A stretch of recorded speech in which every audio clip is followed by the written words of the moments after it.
Greetings, Commanders, and welcome back to the Deep Space Carrier series here in Elite Dangerous. We are continuing and finishing up our time in the Phantom today. If you missed our last episode, we did end up going back to the bubble to grab several ships, or, like 5 or 6 more ships, that we'll be taking around just to kind of add some variety to our travels in the fleet carrier. If you're joining the journey for the first time today, we went from the bubble down to the southern meridian, and we're on our way kind of through all of these waypoints here to try to get over to the absolute western side of the galaxy as far as we can get. We are currently trying to get to the alluring siren system here, which is just a couple of Earth-like worlds that we can head towards. But yeah, we've got our carrier heading on its first jump, and we have our current route set in the galaxy map for our ship. So let's hop out of the carrier and start heading on our way. We're trying to find as much exobiology and interesting things as we can. We're using the Elite Dangerous star map as a point of reference to hopefully find some cool stuff as we go. But yeah, today will be our last day in the Phantom, and I'll decide, I don't know, we'll figure out what we're going to use next week. I think I'm going to try to do like I was going to originally do when we were trying to do the fleet carrier thing the last time. Spend a week at a time in each of the various ships that we have available to us. So getting to the next destination is about 23 jumps, I think it said it was. Yeah, 23 jumps, which is actually more than would be normal, but because I want to try to get to the actual destination today, rather than letting the fleet carrier jump us there and then we're just kind of there when we start the next episode, it's always nice to kind of close out an episode accomplishing something. So I'm gonna bump the scan number down to about 10 since we have so many to get done. 15. We'll do 15. Boost into the star to quickly get into the fuel scooping range. Pull up. Because this ship has a slightly less... That's fine, we'll just go ahead and go. I screwed up the boosting on that one. Because this ship has a 10 light-year jump range, that's a 10 less light-year jump range, and we're jumping more distance than we normally would, we kind of need to breeze through the area, I don't want to say as quickly as we can, but in a more expedited manner than we already normally do. That's kind of what we need to get done today. So my plan is to, 15, I normally have a 20 body limit for when I'm going to stop and scan for a system. We're going to drop that down to 15, and if I feel like that's slowing us down too much, we may even drop it down to about 10. All right, once it moves, you turn it off just to get the speed up. Give me a little bit of extra time here to make up for the fact that we kind of screwed up that last one. There's 20 bodies here, so we're just going to move on. We cannot start our frame shift drive until we're done with the fuel scoop in this ship, unlike the Mandalay. So it's going to take us... Everything in this ship is just going to take... Every individual task in this ship is going to take a little bit longer than the Mandalay does. So, and all of that adds up to quite a fair bit of extra time in the systems that we're going to be in. So normally that's not a problem unless you're actually trying to get somewhere in a relative hurry, and then it starts to become now I kind of wish we were in the Mandalay right now. But again, the Phantom is like the quintessential exploration ship for Elite Dangerous, or at least it was before the new SCO stuff came out. I mean, I may change my mind and decide that we're just going to do another week in this thing, just because we only really got like 2 days out of it. Okay, there was only one body in that system, so we'll continue on. 15 bodies in this system. We'll go ahead and do a quick scan of it just to kind of see if there's anything interesting here. I mean, to be perfectly honest with you, unless there's high metal content bodies here, which of course there are, so we'll go ahead and scan these really quick. No biology there. Alright, this whole system was high metal content and metal rich bodies, not a single biological signature in the bunch. 15 high metal content planets and not a single biology. This is what I'm talking about when I tell you guys that the number of bodies and the types of bodies in the system doesn't really matter, because high metal content planets are where you're going to find your stratum tectonicus, right? 15 of the same identical planet, not a single biology in the entire bunch. The system itself, I'm pretty sure, determines whether there's going to be biology, so it either has it or it doesn't, and spending more time scanning bigger systems does not increase, I don't believe it increases your chances of that system producing a biological signature for you. You're just spending more time to find out whether the 50-50 shot actually paid off for you or not. I'm pretty sure that's how that works. Now, obviously, it's not a 50-50 shot. Obviously, certain systems are going to be more like, certain system types, I believe, are going to be more likely to have biological sources than others, but I don't personally have the data to know what those systems would be, so I just treat it as a 50-50 shot because I don't know enough about, you know, which systems, because, you know, I keep saying I need to sit down and do some research on the subject, but I have other things to do during the day, and I just never get back to it. And I'm pretty sure I have like ADD or something like that, and by the time I'm done with the episode, the idea of going to research that stuff has already left my mind because I have other things to get to. So it's just, you know, I'm the kind of person who I set something down and just, you know, forget about it 5 seconds later. And then I come back and I'm like, oh crap, I didn't realize I left that there. It's icy body. Honestly, we're not stopping for an ice. Yeah, it's all just icy stuff. We're just gonna go ahead and move on. There's not gonna be anything interesting in this system, almost certainly. I think for this episode, we'll stop for a stratum tectonicus because we'll almost certainly get a first footfall, especially since we just had a carrier payment come out. You know, getting a cool 90 million credits to offset that and still make a profit for the week, that would be pretty nice. Because even though money is not the primary focal point of being out here and doing this stuff, if we don't come back with a substantial increase in our bank account after being out in the black for, you know, months and months, that's going to be kind of depressing. So we definitely want to find some cool stuff. Let's get this fuel scooping operation done. We got 13 bodies here. Let's pull away from the star. I'm not doing a very good job of estimating the fuel scooping on this thing, but that's all right. We'll eventually figure it out. No high metal content here. It's just rock. Well, I don't know. That might be high metal content. Let's swing around here and see if any of them pop up. Doesn't seem like it. So we're just going to move on then. Frameshift drive charging. We still have 17 jumps to get done, and we're already 8 minutes into my recording session here, so we don't have all day to lollygag around. 9 bodies in this system, so all right, yeah, that's probably enough there. Let's go ahead and get out of that. Get down here below the plane of the system. Well, hold on, let's check. There's no high metal content here, so we're just going to move on then. Frameshift drive charging. It is sunny outside, but it is actually raining. That very rarely happens here in Southern California. I mean, it very rarely rains in Southern California to begin with, and usually when we get rain, it's cloudy and hazy in the morning because, especially if you live near the coast like I do, you get the marine layer. It's very weird this early in the morning to have clear skies but still have rain. It's not normal here. When I lived in Charleston, South Carolina, I grew up there. When I lived in Charleston, South Carolina, you had that happen all the time. Like in certain parts of the year, it rains a little bit every day for, you know, several months out of the year. Get our fuel scooping done. I'm really missing that turn rate from the Mandalay right now. 15 jumps left to go. Hopefully we can make our destination, and then I can get the carrier to catch up offline. But yeah, I'd really like to get to the Alluring Sisters. The Alluring Sisters... What was it, hail? I think it's hailing outside. I can't tell. I have external cameras on my trailer to be able to see outside, and it looks like hail. Kinda. I mean, it's really, really, like, light hail. It's melting as soon as it hits the trailer, but it looks more like hail than rain from the camera. I don't know. I can't tell. Alright, 13 bodies in this system. We'll go ahead and do it. Might as well just pull straight up through it, because the turn rate on this ship is just not anywhere near what the Mandalay's was. High metal content world. We'll just keep swinging around until hopefully we find whatever we're looking for here.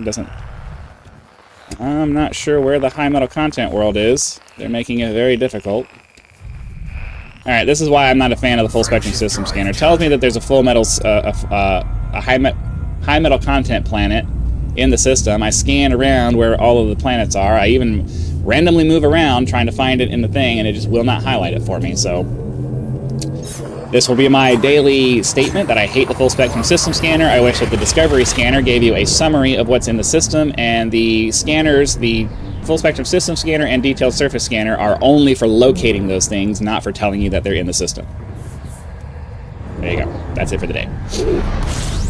10 bodies in this system. We'll go ahead and get the scan done here. I really have to manage my speed with this ship because I'm used to the Mandalay that turns really, really fast. Even almost at maximum speed, I can turn pretty fast. But in this ship, no such luck. All right, we're going to continue looking for... Oh, you son of a bee. Oh, that's a stratum tectonicus right there. All right, well, we're going to have to go over to grab that anyway, so let's head over there, and then when we slow down to do the probe scan for that, we'll also do the full spectrum system scan. Let's boost over there. 55C is our number. It is. When you're less than 1,000 light seconds from a body using your Super Cruise overdrive, you generally want to use about 10% of the distance for when you cut your... 10% of the distance equated to your speed when you... I'm never able to figure out how to say this.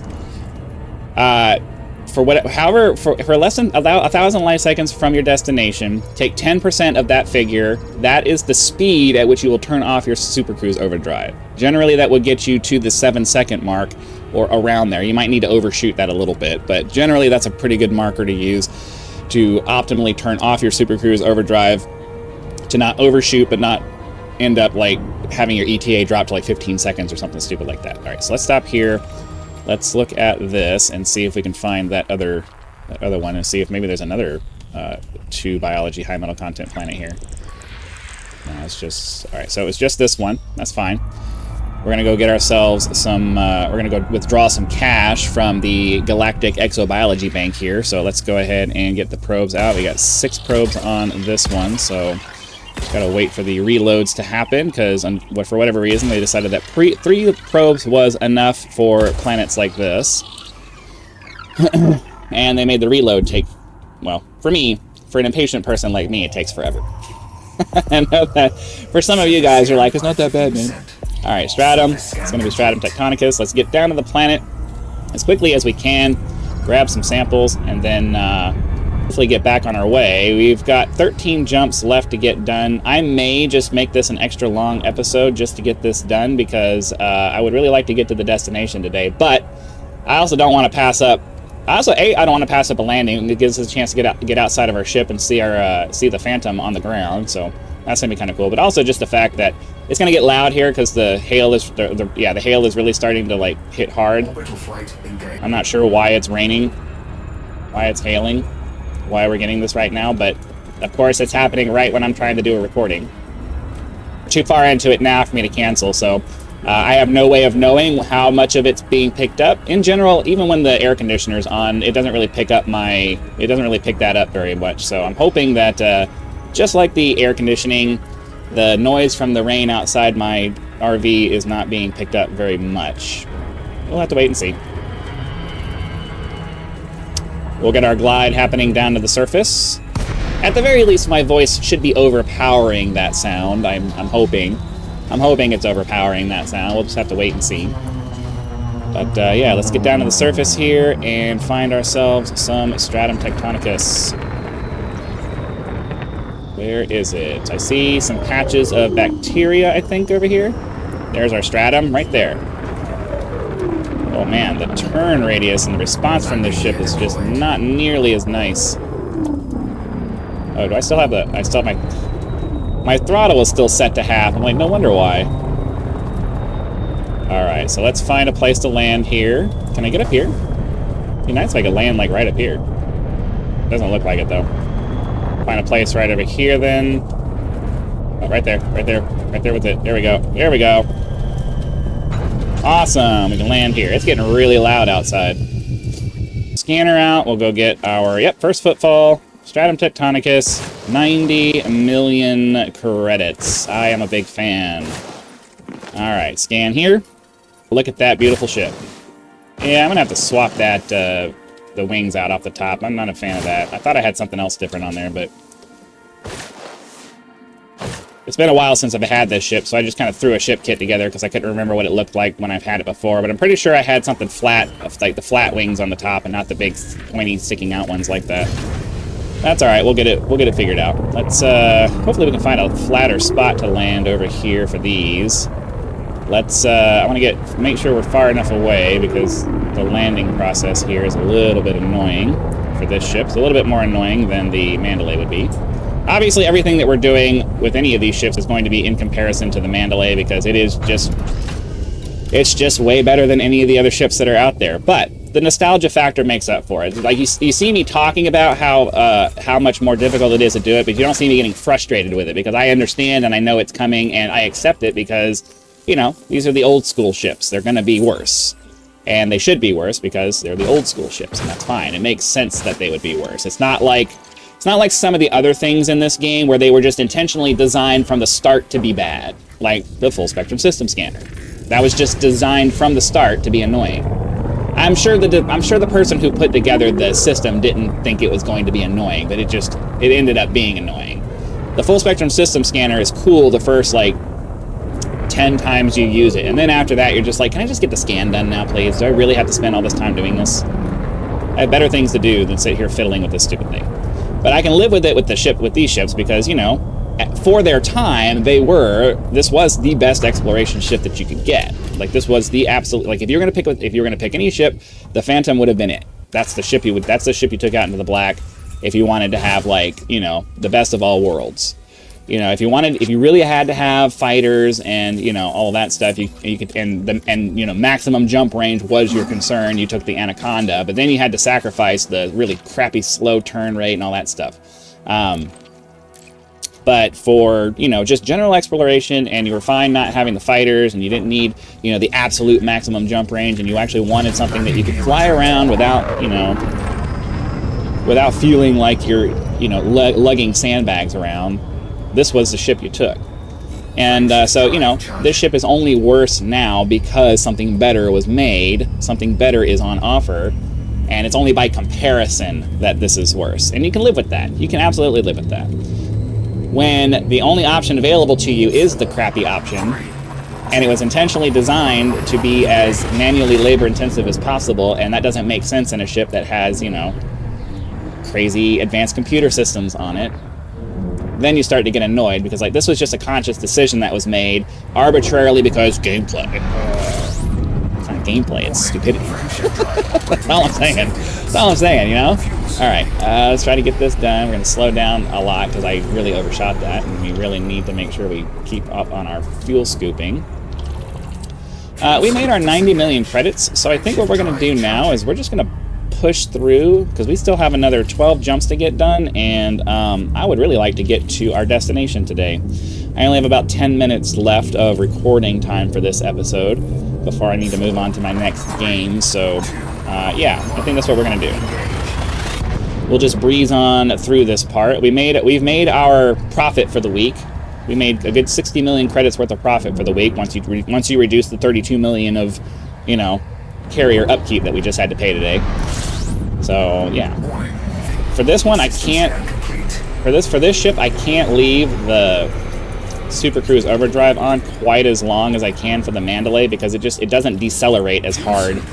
This ship doesn't decelerate as hard as the Mandalay does. The Mandalay has a much better, gives you much better control over pretty much every aspect of your flight, because on the thrusters, it has better thrusters, so it gives you better control there, obviously. But then the SCO drive is just a lot more responsive, so when you change your throttle settings, it rapidly changes your speed to whatever it is you're trying to get to. The ship feels like it has a lot of inertia even in the Super Cruise Overdrive.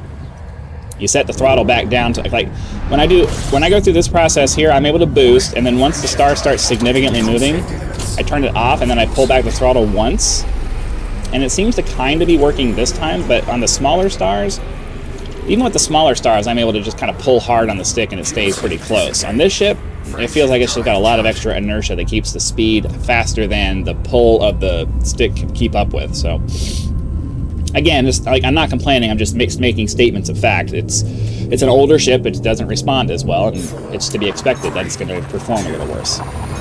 But it's not, like, don't get me wrong, I'm obviously making comparisons between this ship and the Mandalay. Obviously the Mandalay is going to be better in almost every way. Like, it's just obvious. I'm not Like, don't get me wrong, I'm still enjoying flying the ship. It's just got some little quirks that you got to get used to. You know, obviously, the lower jump range is something to consider, but also just the fact that it's just harder to control than the Mandalay is, and you just got to keep that in the back of your mind while you're doing this. All right, we're down to 9 jumps now. I'll try to get all the way to... So there's nothing... I know I keep saying I want to hurry up and get to our destination. For this particular one, there isn't really anything to see where we're going. It's called the Alluring Siren, but that's only because there's a couple of water worlds there out in deep space, and, you know, that's really kind of it. I don't believe that... I don't believe that that the Alluring Siren actually has anything interesting to actually look at. The fuel scooping done for this one.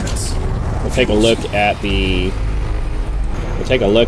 information for the siren here once we get out of that. Let's go ahead and frameshift drive charging. We'll bring this back up. You know what? Before we get too much further in, we actually need to get another carrier jump in. We're already way past where we should have been. Alright, so let's get rid of that destination. We can copy this destination. We can open up the galaxy map. We can copy that in, and boom, set the carrier destination. That's ready to go. We can delete that destination, and then we just have one carrier jump left to go once we're out of that. Alright, so yeah, we're charging the frameshift drive, and then we were going to take a look at the Alluring Siren. A double water world system situated between the near edge of the new outer arm and the far side of the Formidin Rift.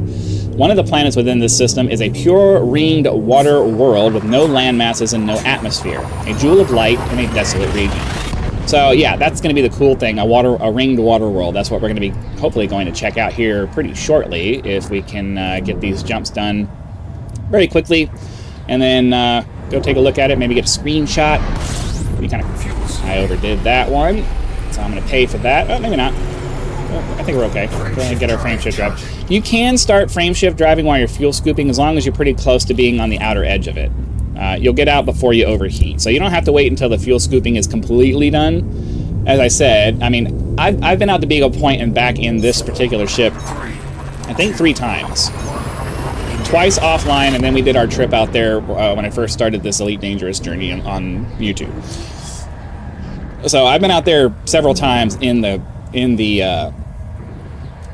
Phantom. This, you know, it's an awesome ship. I know there's other exploration ships out there. You know, you can take the DBX if you want to, but I don't know. The DBX just feels.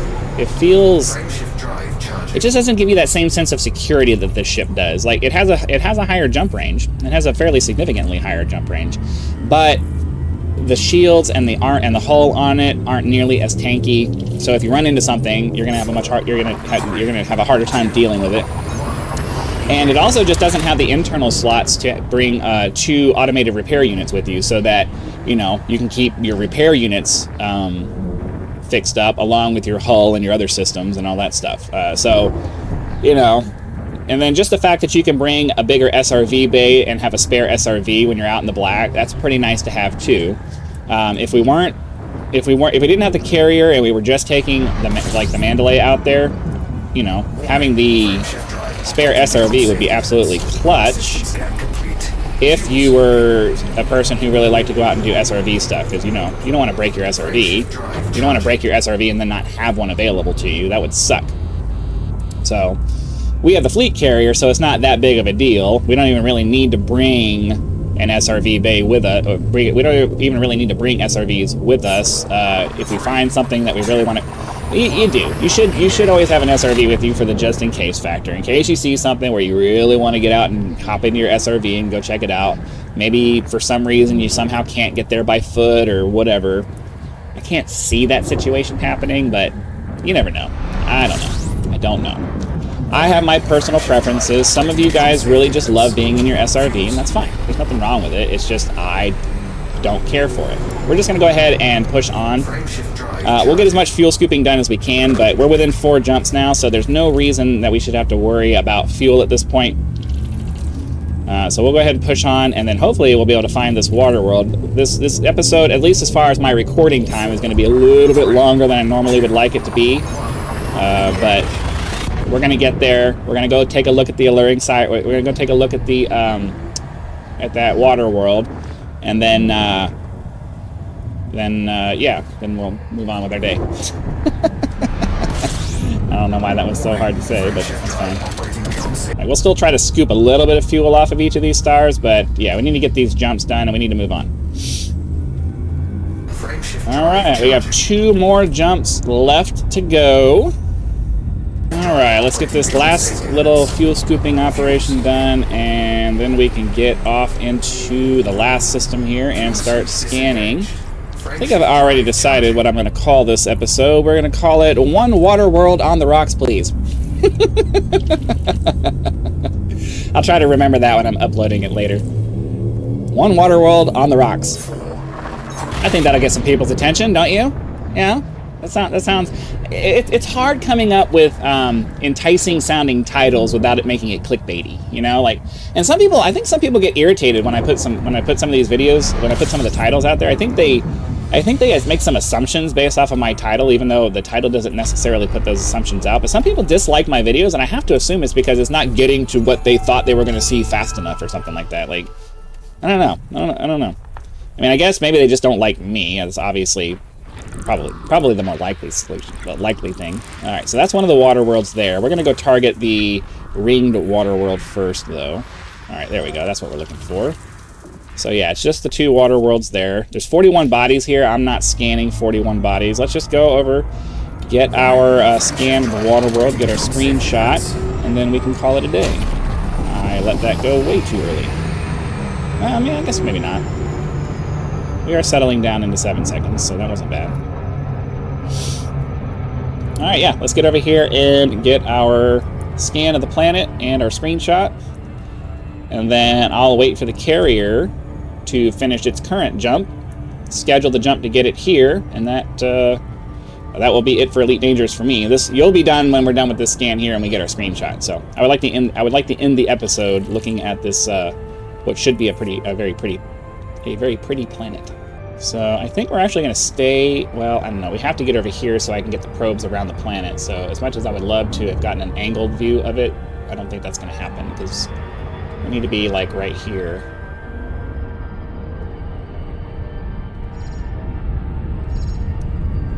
All right, here we go.